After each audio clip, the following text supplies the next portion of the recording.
সকাল বন্ধুরা, সবাই কেমন আছেন? আশা করি সবাই ভালো আছেন, আমরাও ভালো আছি।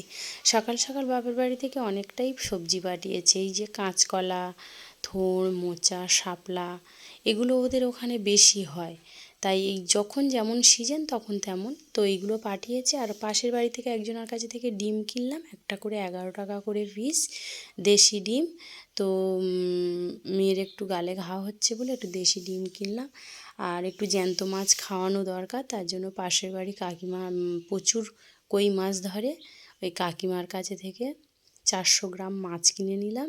নিয়ে কাকিমাকে বললাম, কাকিমা একটু কেটে দাও। তা কাকিমা বললো ঠিক আছে, আমি কেটে দিচ্ছি। আর এটা কাকিমার নাতনি, ও তো খেলছে, মাছ দেখে ভীষণ আনন্দ করছে। দেখুন,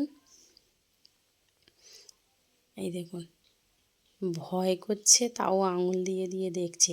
আর এদিকে আমার বড় মেয়ে সন্ধেবেলায়, জানেন, ওর তো কাজ একটাই, কাগজ কোচা আর বিভিন্ন রকমের জিনিস বানানো। তো সকাল সকাল উঠে খানিকটা শিউলি ফুল বানিয়ে ফেললো। দেখুন, কাগজ কেটে কেটে।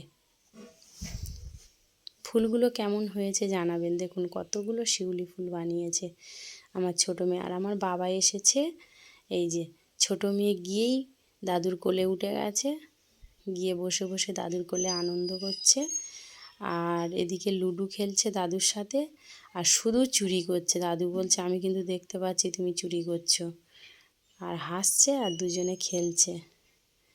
তো নাতনি আর দাদু আনন্দ করছে। আজকের ব্লগটা এই পর্যন্ত, আবার দেখা হবে পরবর্তী ব্লগে। সবাই ভালো থাকবেন, সুস্থ থাকবেন।